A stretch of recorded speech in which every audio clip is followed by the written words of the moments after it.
Bismillahirrahmanirrahim. Assalamualaikum warahmatullahi wabarakatuh. Kembali lagi dengan saya Angga Nur Fardiansa. Pada kesempatan video kali ini saya akan sharing mengenai buku Morning Briefing at Work dengan bab yaitu ketika mengalami penolakan. Teman-teman, pasti teman-teman semua di sini pernah mengalami yang namanya penolakan atau ide yang tidak bisa diterima.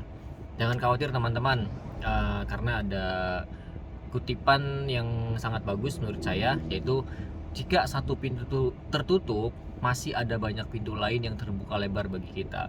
Jadi kita jangan pernah merasa kecil hati atau merasa apa ya, bahasa ini tuh pundung lah kalau misalkan usulan kita tidak diterima. Jadi gini teman-teman, tentu tidak semua ide atau rencana atau planning yang diusulkan oleh kita dapat diterima oleh perusahaan atau atasan kita. Ketika menghadapi penolakan, hal yang paling penting yang perlu diperhatikan selanjutnya adalah reaksi atau respon kita.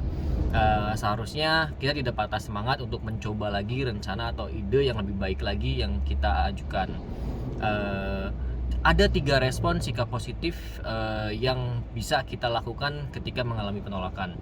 Yang pertama yaitu tetap menjaga semangat dan selalu berpikir positif. Yang kedua, siapkan cara lain atau alternatif lain selanjutnya dengan cara kaji ulang seluruh ide yang telah diajukan. Lalu coba sempurnakan ide semula dengan dukungan fakta, analisis, kalkulasi yang sangat meyakinkan. Jika memang tidak ada dukungan fakta yang meyakinkan, berarti itulah penyebab ide kita bisa ditolak. Lalu periksa ulang dan analisis ulang perbandingan antara manfaat vs biaya dari ide kita tersebut. Jika manfaat yang dihasilkan ternyata jauh lebih kecil daripada biaya yang harus dikeluarkan, berarti itulah penyebab ide tersebut ditolak. Coba lagi dengan perhitungan yang lebih matang dan pastikan perbandingan tadi itu lebih banyak manfaatnya dibanding biayanya.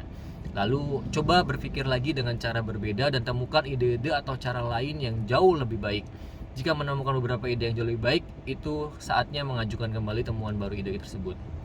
Lalu ketika menyampaikan ide atau rencana, biasakan kita selalu menyiapkan beberapa alternatif atau rencana cadangan.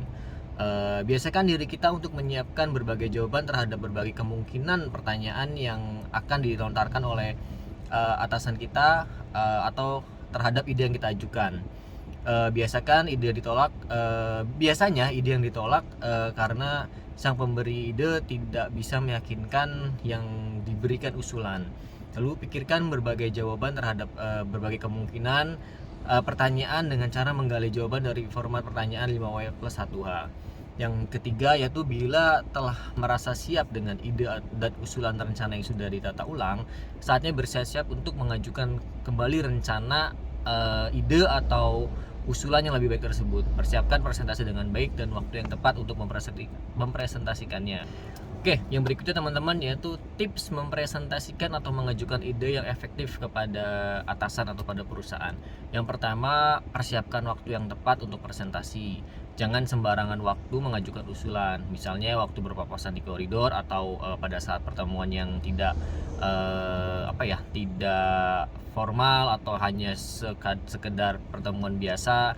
Nah, ada kemungkinan ide atau usulan tersebut akan diabaikan karena orang yang kita berikan ide itu tidak dalam keadaan konsentrasi. Yang kedua yaitu kenali tipe orang yang kita berikan pendapat atau kita berikan ide. Jadi ada beberapa tipe juga nih teman-teman yang tipe-tipe yang atasan yang kita bisa berikan pendapatnya itu. Yang pertama tipe otoriter atau demokrasi. Jika tipe otoriter, lakukan presentasi yang to the point, singkat, padat, dan jelas dengan sikap penuh hormat dan mungkin sedikit formal. Jika tipe demokrasi, sampaikan presentasi dengan lebih rileks dan suasana akrab dan bisa banyak melakukan interaksi melalui tanya jawab. Lalu pola kerja yang terstruktur atau tidak nih. Jika atasan kita memiliki pola kerja yang terstruktur, sampaikan presentasi yang sistematis dan terstruktur pula. Jika tidak terstruktur, presentasi bisa disampaikan dengan urutan yang lebih fleksibel, namun tetap jelas urutan prioritasnya. Yang ketiga itu pola kerja atasan kita seperti apa nih, prosedural atau tidak. Jika prosedural, ajukan presentasi sesuai prosedur dan sampaikan secara mendetail sesuai dengan langkah-langkah prosedur dan tahapan-tahapan yang benar. Jika tidak prosedural, beberapa bagian presentasi bisa dijelaskan secara garis besarnya saja, dan penekanan-penekanan secara detail hanya dijelaskan untuk bagian-bagian yang penting. Lalu yang ketiga, selalu mulai dengan penekanan pada manfaat untuk atasan atau perusahaan. Presentasi yang efektif selalu disampaikan dengan cara dan sudut pandang yang berorientasi pada kepentingan pihak yang akan memberikan persetujuan atas presentasi tersebut. Jika atasan yang menentukan persetujuan presentasi tersebut, penyampaiannya harus selalu menekankan manfaat bagi perusahaan atau bagi atasan. Yang keempat, berorientasi pada solusi atau hasil yang lebih baik. Lalu yang terakhir, memiliki keyakinan bahwa setiap orang senang jika dibantu. Oke teman-teman, jadi untuk video kali ini itu saja yang dapat saya sampaikan. Terima kasih banyak untuk perhatiannya. Mohon maaf jika banyak kesalahan atau kekurangan. Saya pamit undur diri. Wassalamualaikum warahmatullahi wabarakatuh.